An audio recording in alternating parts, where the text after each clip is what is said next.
This is your Day X World War III update. I got to make this one quick. The North Koreans are blowing up any passageway in between the south and the north. There's been cross-border skirmishes already reported. As a result of this, the North Koreans are severing all trade routes between the south and the north. Now, the question that people need to be asking at this point in time is, why now? What could have possibly provoked the North Koreans to go to such excessive measures? They're saying that the South were dropping propaganda leaflets and a drone violated North Korean airspace, but even that seems like an insufficient explanation in light of all of the past transgressions from either side to elicit such a severe response. Let's look at what's happened in the last 48 hours, not only on the Korean Peninsula, but more importantly, in the context of the global geopolitical chessboard, because this is what everybody needs to be paying attention to.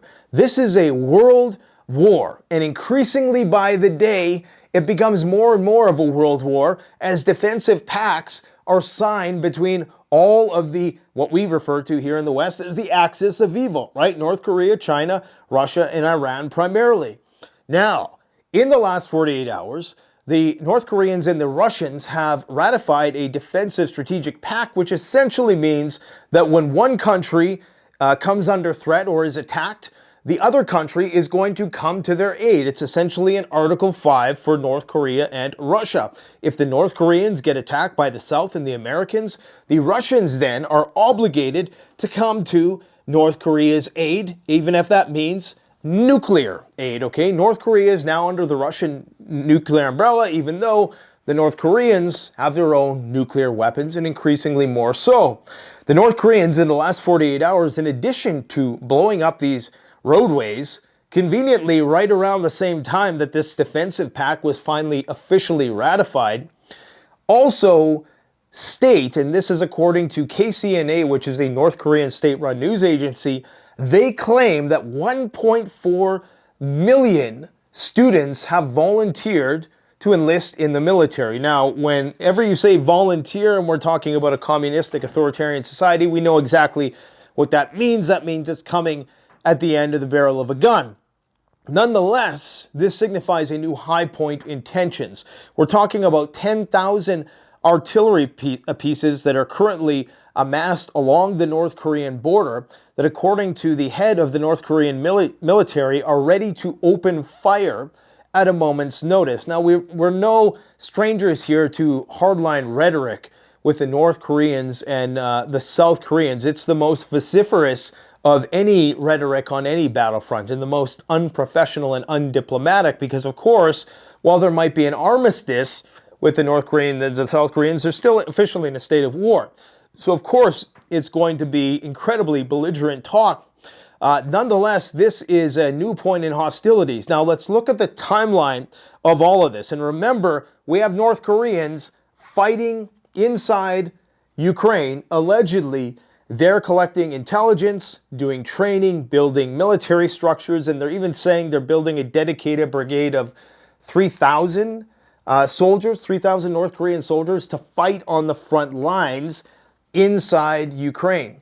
So this is a real deal strategic defensive pact, and we're about to see one of these things signed with Iran, because now you have Iranian Shahed drones and North Korean soldiers fighting in Europe, okay? Everything is starting to come together. Now, at the same time, you have China conducting one of the biggest exercises, the biggest, bar none, exercise that simulates a blockade of Taiwan, okay, on the same day when this shit's going down with North Korea. Now, let's look at the timeline of events. We were so close to nuclear Armageddon. We were literally one storm shadow hitting Moscow away from a nuclear exchange in Europe. You remember that? Just a month ago. And we're still on the precipice of that because the jury is still out as to whether or not they're going to authorize it. Some people are saying they won't. I think they will when the time is right. Right now, Poland is starting to become more belligerent in the conversation in the Eastern European war theater. What we've seen abruptly happen, a new chapter break, right when we were at the high point of hostilities in Europe, and everybody was worried about, well, everybody who pays attention to these things was worried about Putin or the West pushing the nuclear button. What happened? Iran, just out of the blue, launches their salvo of 200 ballistic missiles. Okay, now all attention is taken away from Europe. There's nobody. NATO is crying right now because nobody is paying attention to those guys. All of a sudden, all of the attention right now is focused on Israel. When is Israel going to do their retaliation for Iran, which, as I've previously discussed, they really don't need to. They won the pissing contest already. They decapitated Hezbollah. They assassinated damn near everybody. They bombarded Lebanon, and they're about to put Lebanon into the Stone Age like they did Gaza. They don't need to attack Iran, but they're going to because they want a war. Now, Vladimir Putin is the intelligence nexus of all of this. Xi is likely the one running the show. Xi Jinping, the president of China, is likely the one running the show, but Vladimir Putin is the KGB expert, right? So he has all this intelligence, so I'm presuming that he knows that Israel is about to start a massive war with Iran, and so now we all of a sudden see this shift to the east. North Korea opens up that front. Well, what does this do? This relieves pressure against Iran because they know full well that the Americans know full well they can't fight a war on two fronts, much less four fronts. No matter how many nuclear submarines you have, you ain't fighting, and nobody wants to go nuclear, so they know it has to be conventional. You ain't fighting a war with the South Koreans and the North Koreans, the Taiwanese against the Chinese, the Iranians, and the entire axis of resistance versus Israel and Russia right now, who is crushing Ukraine. Okay, you can't fight a war on four fronts. You can barely fight a war on one front and win, especially with our lack of industrial capability. So they know full well that we're now seeing this maestro, whoever it is, Xi Jinping or Vladimir Putin, coordinate these hostilities. So it's like a game of whack-a-mole. So shit flares up here and it's on the brink of going nuclear. All of a sudden, attention now shifts to the east.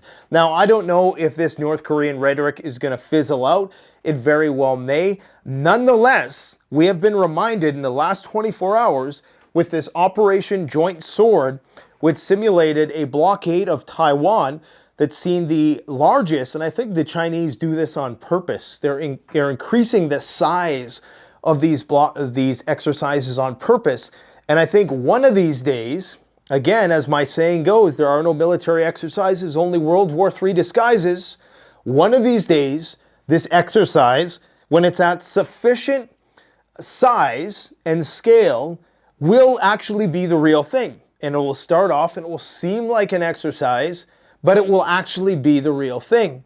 153 aircraft detected, 17 warships, 17 Chinese Coast Guard warships, and 12 government vessels, okay, surrounding the entire island, which is a massive island, I should add. And of course, I think they had 2 aircraft carriers involved in this. So this was a massive operation, not counting all of the missile systems that they have here on the Chinese mainland trained on Taiwan. So all of these things are connected, and we really have to keep that in context. Is there going to be a retaliation by Israel against Iran in the next 48 hours? It starts to look like there probably is going to be. Mind you, we still don't know.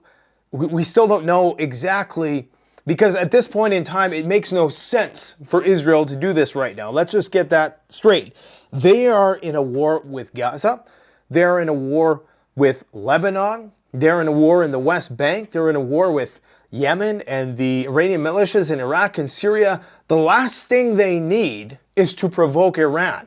Like, from a logical point of view, from logistical point of view, there is no way that they can fight a war on that many fronts, especially without the aid of the United States. Now, of course, everyone thinks that The Israelis are trying to bring the Americans into a state of war. And I think that's the only rational explanation at this point, because it makes no sense whatsoever for them to pursue this course of action when, as I've stated yesterday, the Israelis have already won.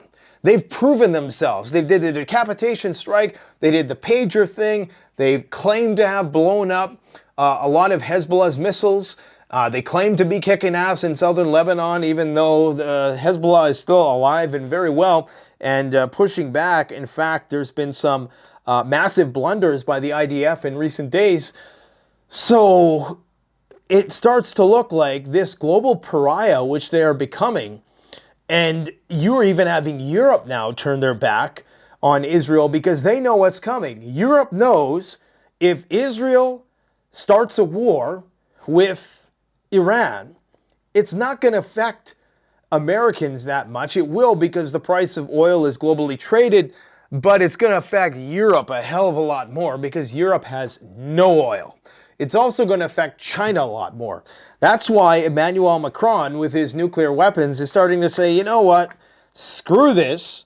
Your plan to starve out 400,000 people in the northern part of the Gaza Strip if Hamas doesn't concede defeat is insane. Bombing hospitals with people strapped to IVs burning on camera is absolutely insane and psychopathic and genocidal, and the whole world can see it, barring a few crazy people here in North America who, you know, even a lot of people who were on Israel's side are starting to say, okay, like, this is irrational what you're doing. The extent that you're going to is irrational. Even if you're looking at it from a strictly militaristic point of view, these THAAD missiles defense system is not going to do a damn thing when Iran launches a volley of 2,000 missiles against you. Everybody knows this. And in fact, this guy right here, an Iranian official, is claiming, here's what he says. So the Russians win against Ukraine. Definitely. Here was what he said. Do you think that the Operation True Promise 3 will be executed in the future? True Promise 2 was when they launched the most recent salvo of missiles, 200. Okay, so 3 is ostensibly what comes after Israel launches their lauded retaliatory strike. Right now, America puppet Israel is fighting, he claims. Our allies are only fighting currently in this war. What do you think will happen if the Zionist regime attacks Iran's nuclear and oil facilities? He says. We have done a number of exercises to hit Israel's Dimona nuclear facility. Okay? We have a number of capabilities that is more powerful than nuclear weapons. What could those capabilities possibly be? Obviously, if they're talking about the Dimona nuclear facility, that is a Chernobyl situation in a country that's literally the size of Chernobyl, right? That oblast. So I don't know if that's the name of the oblast, but you know, the contaminated area potentially would be very large, and it would have repercussions for the entirety of Israel. There would be a mass exodus out of the country. So this indeed is an ace in the hole that Iran has. Even if they don't have nuclear weapons, this, of course, would be a violation of 50 different Geneva Conventions and would be a catastrophe in terms of public relations for Iran. But they could do it, right? Because the Dimona, here's the thing, guys. In the West, we've enjoyed the luxury of living above ground. Everything is above ground. Whereas in the East, in the heavily sanctioned East, they've had only one place to build, and that's underground. Whether it's Hamas, whether it's Hezbollah, whether it's Iran, whether it's North Korea, whether it's the tunnels of Moscow, the, what do they call them, Kamchatka Mountains complex, the underground, you know, nuclear survivable city that is in Russia, one of their nuclear subterranean complexes.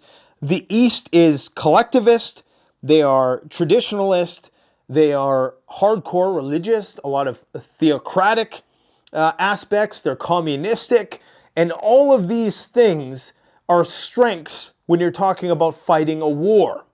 Now, when times are good, and fast money is everywhere, the individualism of the West prevails. The ingenuity, the creative spirit of the West prevails. But we're up against people who are still having babies, most of them. Well, with the exception of, China birth rates are down, but that's more of a demographic thing because of the one China policy, residual effects of that. A lot of these countries are still very traditionalist. They're still very religious. And for all those reasons, they're far more willing to die for their cause than many people here, in fact, are.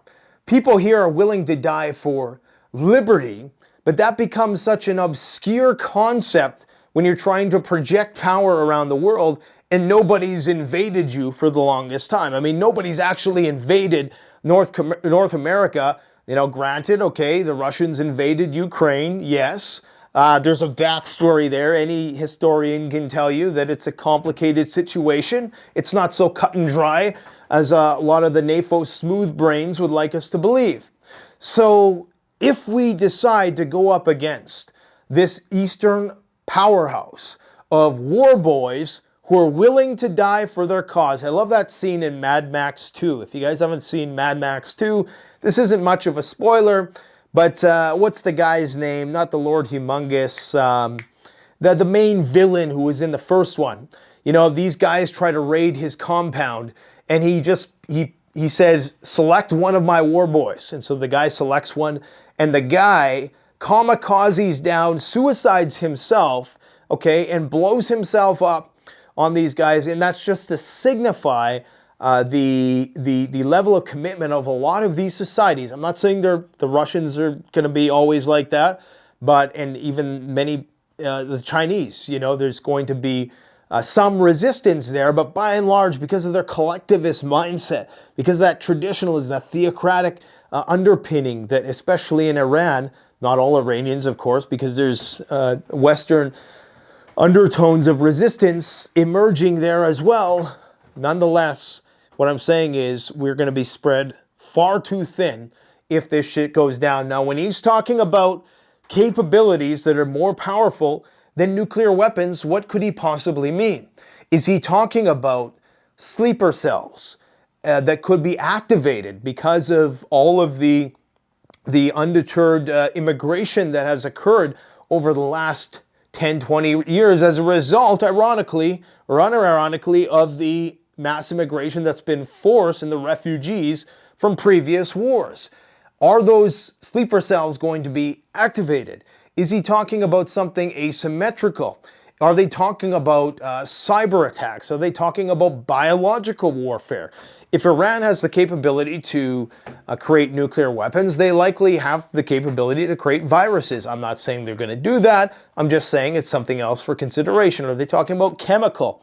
Okay, are they talking about dirty bombs? Because dirty bombs could be as or more damaging than an actual nuclear bomb for the long-term radiological effects. So this is a dangerous situation right now. Israel feels backed into a corner, increasingly more so, and I think this is why they diverted that aircraft carrier. I believe it's the USS Truman that was supposed to go into the Mediterranean and is now taking a detour towards the North Sea and Spain. They're not saying why. They're saying because something there's a malfunction or some kind of service call. Something is wrong with the ship, potentially. But it starts to look like the United States and even Joe Biden is saying, you guys need to back off a little bit. And I actually genuinely think that this conversation, usually I think it's good cop, bad cop, but I think now they're actually very concerned that Israel is about to go for broke and flip the entire table in the Middle East, because the only way they can win is if the United States goes to war. Now, they're saying that they're not going to attack the oil refineries and the nuclear facilities. That doesn't make a damn difference whatsoever, because no matter what you do, Iran has said they're going to respond.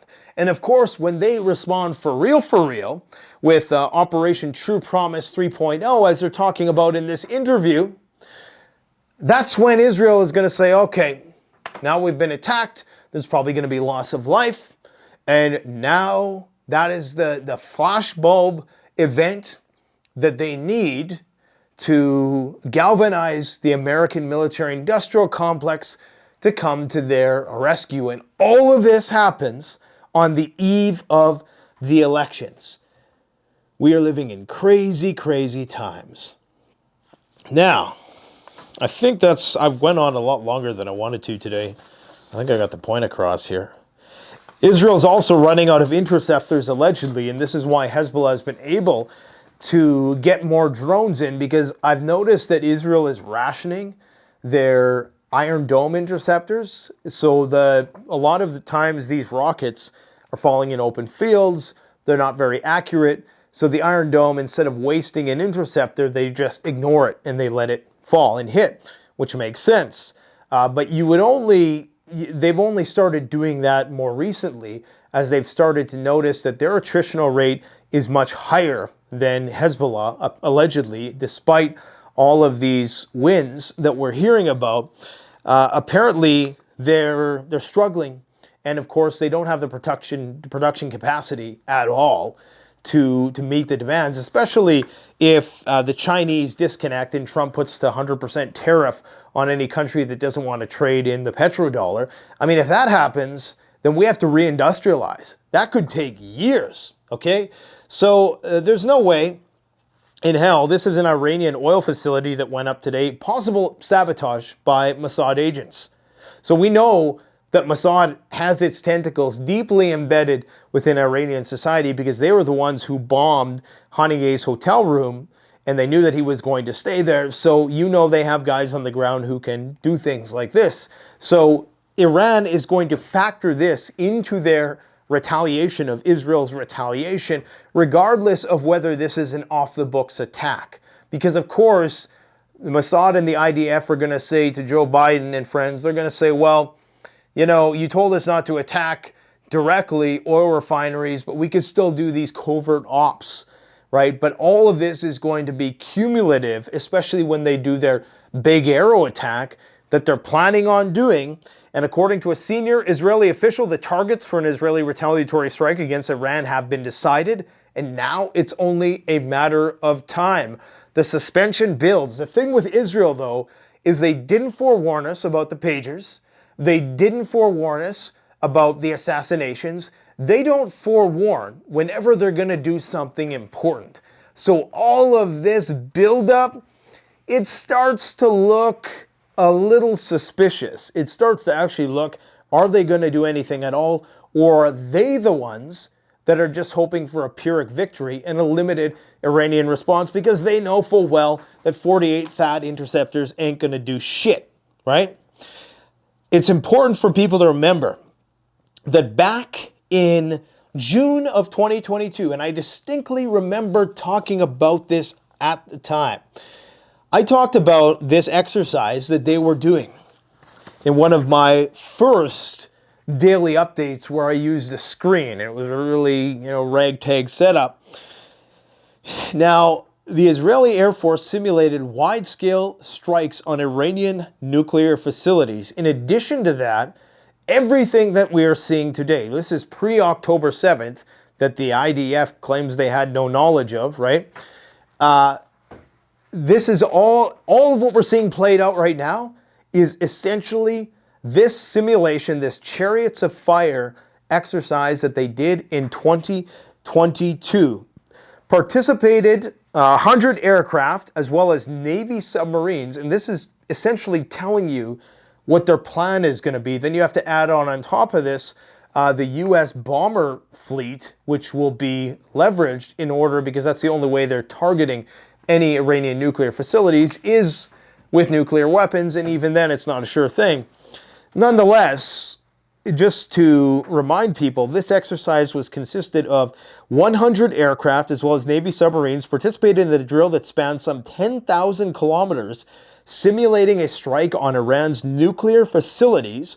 And according to Channel 13 News, the U.S. Air Force was supposed to, and this is where it gets fishy, same kind of language as we're hearing now. According to Channel 13 News, the U.S. Air Force was supposed to serve as a complementary force with refueling planes during the drill. The IDF did not confirm the report, and the U.S. Central Command denied it, saying there is no direct blah, blah, blah U.S. military involvement in that exercise. A Pentagon spokesperson also denied the Department of Defense was directly participating in the drill, which we all know is complete and utter bullshit. The Israelis are using all American equipment. Okay, all the trainers and the advisors, and I'm sure at the highest levels, command and control, there's a lot of consultation going on between American generals for all this stuff. They are, of course, one of the biggest beneficiaries of American aid to the tune of $17 billion in 1 year. Okay? The Russians are also hammering Odessa's ports, but we don't hear about that anymore. They're saying that the amount of ballistic missiles that Russia is launching against Ukraine, and it's interesting, hey, how they don't send the THAAD missile defense system to Ukraine when you know they could benefit by intercepting these Iskander missiles. And maybe the Patriots are better at intercepting those, I don't know. Nonetheless, they're saying that there's 100 of these launched per month. And these are big-ass missiles. Okay, they're very expensive. They're also nuclear capable. But I think just in the last week alone, they've targeted several grain ships that allegedly are also transporting various weaponry. Okay, and of course, this is happening in Odessa, so it's very close to Romania and the Danube. So this is where you get that crossover of drones flying into Romanian airspace and talks of no-fly zones. I do think that we are going to see a flare-up of hostilities in Europe very soon once again. Things have calmed down as everybody anticipates this Israeli response because, of course, right now the United States is tasked with playing a game of whack-a-mole. And North Korea has been activated. I do believe that there is collusion, and I think it's undeniable at this point that there's collusion between Xi Jinping, Vladimir Putin, and Xi Jinping has to play it cool because they really are the powerhouse behind all of this. They are the economic powerhouse that is fueling all of this and allowing this axis to continue. They're the ones who are buying all the stuff from Russia and Iran. They're the ones who benefit from having the North Korean attack dog guard that part of the peninsula and act as a buffer between, you know, the encroachment of the West and the encircling of the West to try to contain China. North Korea is their main proxy, okay? So they're the nexus, but I do believe that Putin is the one who is kind of strategizing, okay, we're going to do this. I'm going to change the nuclear doctrine. We're going to put our ICBMs on rolling combat duty. Then Iran, you're going to light up Israel, okay? And that's going to stir shit up there for a while. And then we're going to take the attention off you by getting North Korea to start some shit over here. So then the United States is going to say, okay, hold on, Israel, don't do this yet because it looks like shit might be going down here. So we might have to send a couple more aircraft carriers over here. So this is a world war. It's increasingly becoming more so by the day. And this is why I talk about day X, because it's in the interest. None of these guys want a full-blown nuclear war. But what they're trying to do is attrit NATO in the United States and Israel via fighting a conventional war on multiple fronts by just keeping things escalating and edging in a nuclear sort of way in these various different theaters of conflict, never quite getting to that point. But if they are going to get to that point, everything's going to blow at once because now the whole thing is rigged on the same circuit. So when North Korea pops, everything's going to pop. When Iran pops, Russia's going to pop. China's going to pop. Everything is wired to the same fuse, and that fuse is getting more tightly wound by the day, which is why you need to be prepping your ass off day in and day out while the getting is good. We got the planes. I believe we're on shipment 8 of 8 of the THAAD systems being delivered to Israel. I never thought they'd be so transparent about this shit. I mean, you know, it amazes me how little they can conceal. I was going to play this video the other day Essentially, it's people, these guys must have watched my video about how to scavenge in SHTF. You see, because most people are going to go for the front end of the supply chain. I always advise people, go to, like, let's take meat, for example. This is a great example, and I'll explain what's going on here in just a second, okay? Meat is a great example. Where does meat come from?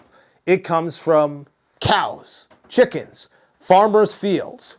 That is the beginning, that's the mouth of the supply chain, where it all begins. But that's the last place that people are going to loot.